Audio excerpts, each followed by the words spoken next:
Banished from Earth Classic Game Room broadcasts from the Intergalactic Space Arcade on its never-ending mission to review everything.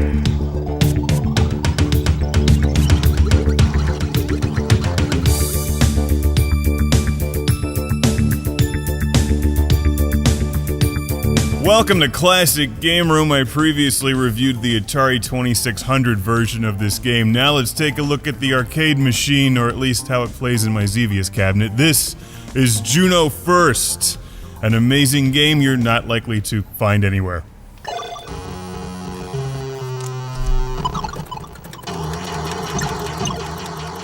Juno First is far from last in excitement because it's a great game, a 1983 release originally from Konami. It plays a lot like a top-down version of Defender. And while I've never seen the arcade machine out in the wild anywhere, I happen to have this game on my 60-in-1 multicade.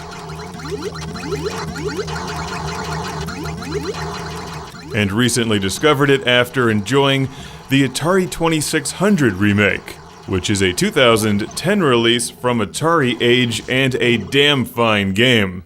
While there's obviously differences between the two versions, the most notable omission here is the amazing music on the Atari 2600, which will surprise you if you've never heard it, so make sure to watch my review of that. You could always record it and just play it through headphones. In fact, I'd recommend that. I also recommend this game. It's great. I'm really happy to have discovered it because it's quickly become one of my favorite arcade games. And I've never even seen the original, although it does play just fine in my Xevious cabinet, which is a gorgeous arcade machine, I should point out. But yes, I have a multicade in here, and you know, when you get a multicade, some games just play better than others, depending on the emulation.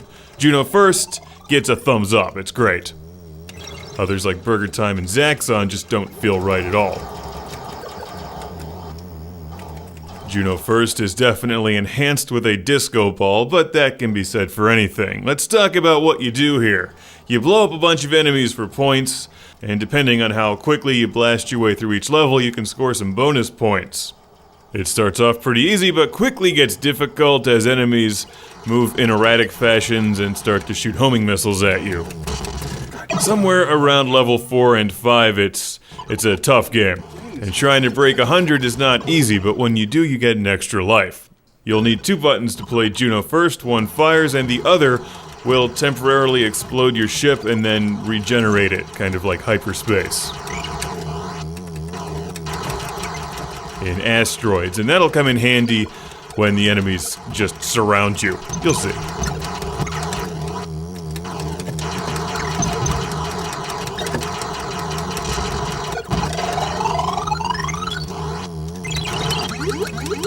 Now that's something to keep an eye out for.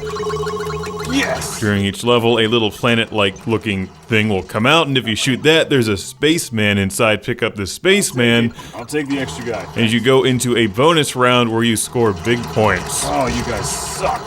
So you definitely do not want to miss that. You even worse. Oh. Eat lasers! As you progress your way through the game, you'll quickly learn that enemies will transform into those deadly UFOs over time. And there's like 2 different ways you can play this. You can try to charge right through them, or go back and forth and try to pick them off at a distance. Eventually, they'll get you. Yeah. Juno First is not easy, but damn is it fun. Juno First in carnage. And for that reason, I'll highly recommend it. It's so much like Defender. And an incredible arcade machine that you just don't hear much about, so find a way to play it. Maybe it's on your multicade, or pick up the excellent Atari 2600 cartridge. Nice.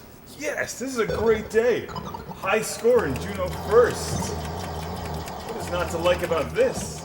Don't be last, be Juno First. Now, if only Konami would make a sequel. Just guess what that would be called.